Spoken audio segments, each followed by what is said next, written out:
کہ وزیر اعظم جو زبان استعمال کر رہے ہیں یہ کوئی مناسب زبان نہیں ہے. ملک میں ایک تو یہ بات سمجھ لیں کہ الیکشن کا ماحول نہیں ہے. الیکشن میں آپ اپنے کارکنوں کو، اپنے ووٹرز کو، سپورٹرز کو چارج اپ کرنے کے لیے اس طرح کی زبان استعمال کرتے ہیں. آپ پھپتیاں کستے ہیں، کبھی نام رکھتے ہیں، جیسے ذوالفقار علی بھٹو خان عبدالقیوم خان کو ڈبل بیرل خان کہا کرتے تھے. تو لہٰذا اس طرح کے نام جلسوں میں تو پھپتے ہیں، لیکن جب آپ جلسوں کا یعنی انتخابات کا معاملہ ہو تو اس میں تو پھپتے ہیں. لیکن اس طرح نہیں ہونا چاہیے کہ آپ کے خلاف تحریک عدم اعتماد آئی ہے اور ایک آئینی راستہ ہے، ایک آئینی اور قانونی راستہ ہے جس کا دستور میں ذکر ہے.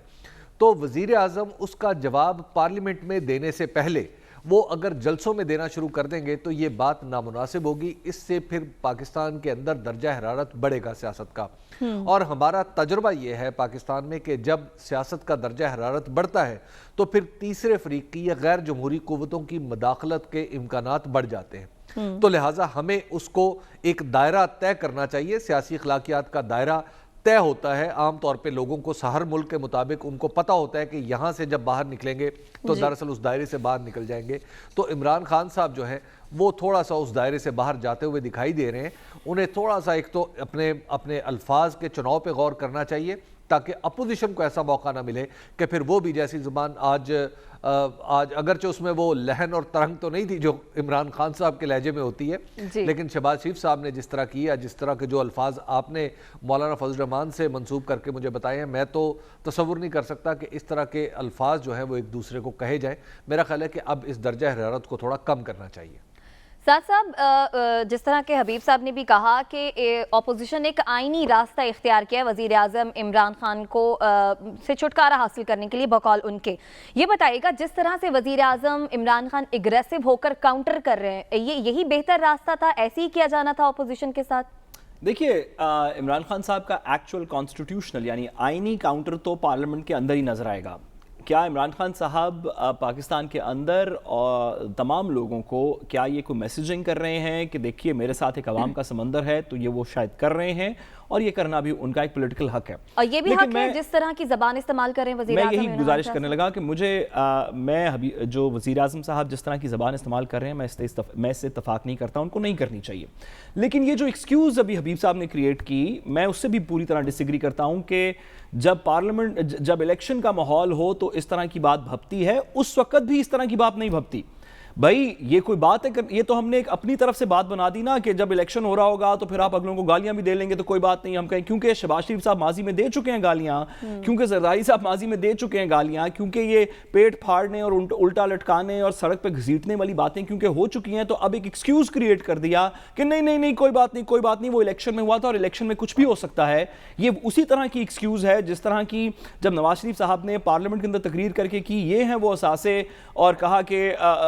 اور پہلے کہا کہ ہمارے نہیں اپارٹمنٹس، بعد میں کہا ہے، اور پوچھا گیا کہ آپ نے کیوں کہا تو کہا کہ وہ تو سیاسی تقریر تھی، تو سیاست کے اندر تو سچ جھوٹ کی تفریق نہیں ہوتی. تو اس طرح نہیں ہے. پارلیمنٹ کے لیڈران کو، پارلیمنٹ کے اندر لیڈران منتخب ہونے والے نمائندوں کو جو خواہش مند ہیں اس طرح کے جو کینڈیڈیٹس ہیں الیکشن میں، کسی کو بھی یہ لائسنس نہیں دیا جا سکتا کہ آپ اب جو الیکشن کی کیمپین شروع ہوگی تو جلسے میں آپ ہر قسم کی بات کر لیں اور بعد میں کہہ دیں کہ وہ تو جی ایکچولی ایک سیاسی جلسہ تھا تو الیکشن ہو رہا تھا تو اس وجہ سے ہم نے کر دی. آپ کو آئین اور قانون کا متن الیکشن اور غیر الیکشن دونوں وقت کے اندر اس کا پاس رکھنا ہے. جو باتیں ہم اپنے لیڈران سے، خواہ وہ پرائم منسٹر کی سیٹ پہ ہوں، خواہ وہ اپوزیشن کے لیڈر کی سیٹ پہ ہوں، خواہ وہ ماضی کے اندر چیف منسٹر کی سیٹ پہ رہے ہوں، جو باتیں ہم ان سے الیکشن کے بغیر ایکسپیکٹ نہیں کرتے وہ الیکشن کے درمیان میں بھی ایکسپیکٹ نہیں کرتے. اس طرح کا لائسنس ہم میڈیا میں نہیں دے سکتے سیاستدانوں کو کہ کوئی بات نہیں جب الیکشن آئے گا تو ایک دوسرے کو گالیاں دے لینا، آج کل نہ دیں. یہ کس طرح کا لاجک ہوا؟ اچھا سعد صاحب، ایک اور بات بتائیں. آج الیکشن کمیشن کے منع کرنے کے باوجود بھی وزیر اعظم عمران خان صاحب نے جلسہ کیا جس پر انہیں نوٹس بھی جاری کیا. ایک تو یہ بتائیں کہ الیکشن کمیشن اب وزیر اعظم کے خلاف کس طرح کی کارروائی کر سکتا ہے؟ دیکھیے، الیکشن کمیشن ان کو کہہ سکتا ہے کہ آپ نے پولیٹیکل ایکٹیویٹی کے اندر انٹرفیئر کیا، وہ ان کو اس حلقے سے بار کر سکتا ہے کہ آپ واپس اس حلقے کے اندر الیکشن کے پیریڈ کے اندر نہیں آئیں گے. لیکن میں گزارش کروں کہ، اور بڑی اچھی بات ہے کہ عمران خان صاحب کو الیکشن کمیشن نے نوٹس دیا، لیکن اب کیا اس میں دو رائے رہ گئی ہیں کہ اس ملک میں الیکشن کمیشن کا موجودہ جو سیٹ اپ ہے اس کے اوپر ایک پارٹیزن شپ کی ایک سوالیہ نشان اٹھ گیا ہے کہ شاید یہ کسی پولیٹیکل پارٹی یا چند پولیٹیکل پارٹیز کے ساتھ ہیں. جب دیگر بائی الیکشنز ہو رہے تھے جہاں پہ اپوزیشن پولیٹیکل لیڈرشپ جا رہی تھی تو ان کو نوٹسز نہیں جا رہے تھے, ان کو بھی نہیں جانا چاہیے. عمران خان صاحب کے خلاف بھی جو کارروائی اب الیکشن کمیشن کر رہا ہے بڑی اچھی بات ہے کرے, لیکن مہربانی کر کے اس کا ترازو ایک جیسا رکھیں. یہ نہ کریں کہ اپوزیشن پولیٹیکل لیڈرز کو اس طرح کی باتوں سے استثناء ہے یہ کہہ کے کہ جی وہ تو الیکشن کی کیمپیننگ کر رہے تھے, اور جب بھی حکومتی پارٹی کے کوئی بات کر رہے ہو تو آپ اس کو الیکشن کمیشن کا نوٹس بھیج دیں. انفارچونیٹلی 2-3 ادارے اس طرح کے پاکستان کے اندر, ایک فوج, ایک سپریم کورٹ یعنی کہ ہماری عدلیہ, اور ایک الیکشن کمیشن, یہ ایسے ادارے ہیں جن کے بارے میں پرسیپشن بھی یہی ہونی چاہیے, حقیقت بھی اور پرسیپشن بھی یہی ہونی چاہیے کہ غیر جانبدار ہیں. الیکشن کمیشن کے بارے میں کارروائی کے حوالے سے ذرا کلیئر کیجیے گا, کس قسم کی الیکشن کمیشن, نوٹس تو بھیج دیا, اب فردر اب کارروائی ہو کیا سکتی ہے, کیا 1 2 3 کیا آپشنز ہوں گے؟ جو الیکشن کمیشن نے نوٹس بھیجا اس کی بیسس کے اوپر عمران خان صاحب کے پاس اختیار ہے کہ وہ اپنے آپ کو ایکسپلین کریں کہ وہ کس بیسس کے اوپر انہوں نے دیر میں تقریر کی, اور اس کے کیا خد و خال تھے, کیا وہ الیکشن کیمپین کو کسی کی سپورٹ کر رہے تھے یا نہیں کر رہے تھے. وہ جواب سن لینے کے بعد, وہ تحریری جواب جو عمران خان صاحب کی طرف سے الیکشن کمیشن میں جمع کروایا جائے گا, اس کو پڑھنے کے بعد الیکشن کمیشن اس بات کا تعین کرے گی کہ کیا اس جواب کی صورت کے اندر اس نوٹس کو خارج کر دیا جائے یا اس کے اوپر کوئی مزید کارروائی کر کے کوئی سزا کا تعین کیا جائے. اگر سزا کا تعین کرنے کی طرف الیکشن کمیشن جائے گا تو عمران خان صاحب کے طرف سے کسی کو پیش ہو کر ایکسپلین کرنے کا موقع ملے گا, جس کے بعد الیکشن پروویژن کے الیکشن ایکٹ کے نیچے الیکشن کمیشن کے پاس یہ اختیار ہے کہ وہ ان کو بار کر دے اس حلقے کے اندر. اچھا سعد صاحب, ایک اور سوال آپ سے. آج جب مولانا فضل الرحمان پریس کانفرنس کر رہے تھے تو وہ کہہ رہے تھے, سوال کر رہے تھے کہ وزیر اعظم عمران خان صاحب کس حیثیت سے جلسے کر رہے ہیں, ان کے خلاف تو تحریک عدم اعتماد ہم لا چکے ہیں, تو کیا جب پرائم منسٹر کے خلاف تحریک عدم اعتماد آ جاتی ہے اس کے پاس یہ اختیار نہیں ہوتا کہ وہ جلسوں سے خطاب کرے, اور اگر کرتا ہے تو پھر قانون کیا کہتا ہے, کیا کارروائی ہو سکتی ہے؟ ایسا کوئی قانون نہیں ہے. ایسا کوئی قانون نہیں ہے جو کہ عمران خان صاحب کو یا کسی بھی پرائم منسٹر کو جس کے خلاف نو کانفیڈنس کا موشن سبمٹ کر دیا گیا ہو اس کو جلسے کرنے سے روکتا ہے. جس بات کے اندر آئین کی ممانت ہے وہ بڑے واضح طور پہ آرٹیکل 95 کے اندر بھی لکھی ہوئی ہے, ویسے ہمارے الیکشن کمیشن کے قوانین کے اندر بھی لکھی ہوئی ہے کہ جب نو کانفیڈنس کا موشن آ جائے گا تو اس کے بعد پرائم منسٹر, یہ ہمارے نیشنل اسمبلی کے رولز آف پروسیجر میں بھی لکھا ہوا ہے کہ اس کے بعد وزیر اعظم جس کے خلاف ووٹ آف کانفیڈنس کا موشن سبمٹ ہوا ہے وہ پارلیمنٹ کو تحویل نہیں کر سکتا. وہ یہ نہیں کر سکتا کہ اس کو لگے کہ میں ووٹ آف نو کانفیڈنس ہارنے لگا ہوں, اور کیوں اس سے بہتر اس سے بیچا کہ میں ہار جاؤں وہ ووٹ آف کانفیڈنس, میں اسمبلیاں تحویل کر کے جنرل الیکشن کال کروا دیتا ہوں اور اس ہزیمت سے بچ جاتا ہوں جو میرے خلاف ہونے جا رہی ہے. آئین اس بات سے روکتا ہے کہ جب ووٹ آف کانفیڈنس پیش ہو جائے, جب اس کا موشن پیش ہو جائے تو پرائم منسٹر اسمبلیز ڈیزالو نہیں کر سکتا. اس کے علاوہ جو پرائم منسٹر کے اختیارات ہیں وہ بھی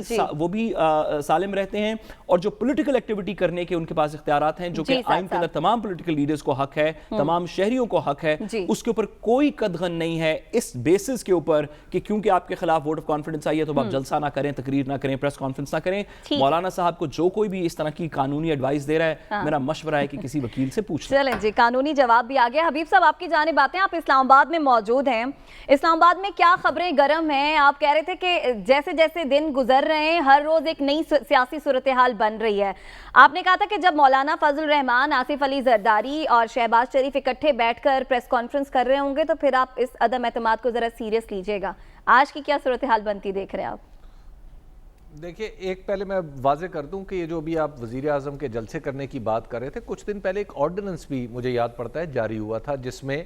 یہ ضابطہ بدل دیا گیا تھا اور اس میں سیاستدانوں کو اجازت دی گئی تھی کہ آپ یعنی سیاستدان جو ہے الیکشن ہم نے پروگرام میں ڈسکس کیا تھا, تو لہٰذا جی تو وزیر اعظم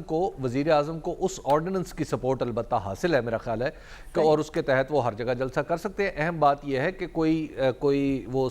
سرکاری وسائل استعمال کرتے ہوئے کسی نئے پلان کا, نئے منصوبے کا اعلان نہ کرے جہاں پر الیکشن ہو رہا ہو. تو وزیر اعظم کو یہ حق حاصل ہے, اور یہ ضابطہ کافی احمقانہ سا ضابطہ ہے, معاف کیجیے گا, کہ الیکشن کمیشن کا, جو کہ جناب آپ سیاستدانوں کو منع کر دیں کہ آپ الیکشن کیمپین کا الیکشن کیمپین میں آپ حصہ نہیں لے سکتے. انہوں نے لینا ہوتا ہے. اگر آپ اس ضابطے کو ختم نہیں کریں گے تو یہ ضابطہ ہر روز ٹوٹ رہا ہوتا ہے, ہر الیکشن میں ٹوٹتا ہے, تو ایسے ضابطے کو رکھنے کا کیا فائدہ؟ تو لہٰذا ایسے ضابطے ختم کرنے چاہیے اور اس طرح کے نوٹسز سے بھی گریز کرنا چاہیے. الیکشن کمیشن کے کرنے کے اور بہت سارے کام ہیں.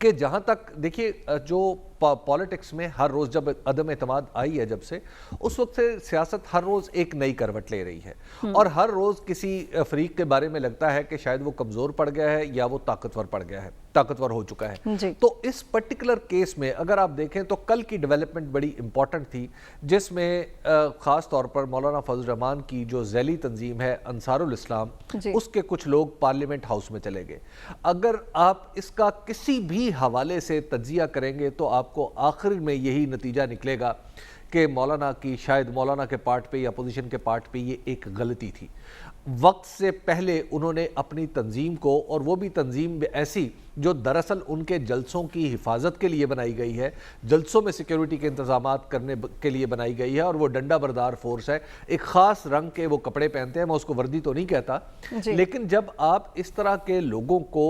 باقاعدہ طور پر سرکاری عمارتوں میں داخل کریں گے تو یہ بالکل وہی غلطی ہے جو 2014 کے دھرنے میں ہوئی تھی۔ یہ آپ کو سیاست میں ایک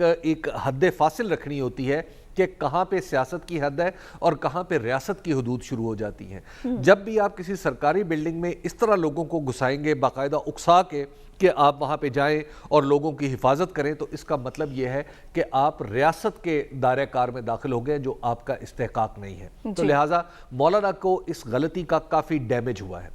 دوسری بات یہ ہے کہ اب تک ہم دیکھ رہے ہیں کہ اتحادی اپنی جگہ پر کھڑے ہوئے ہیں، اگرچہ چھوٹی موٹی ان کی گفتگو سے مطلب یوں بھی نکلتا ہے اور یوں بھی نکلتا ہے، لیکن بات یہ ہے کہ اب تک وہ اپنی جگہ پر کھڑے ہوئے ہیں۔ جب تک وہ اپنی جگہ سے نہیں ہلتے عمران خان صاحب کو کوئی نہیں ہلا سکتا۔ اب تک کی میں آپ کو یہ بتا رہا ہوں، یہ اب سے تھوڑی دیر بعد بدل بھی سکتی ہے۔ حبیب صاحب بیسیکلی دو ہی سوال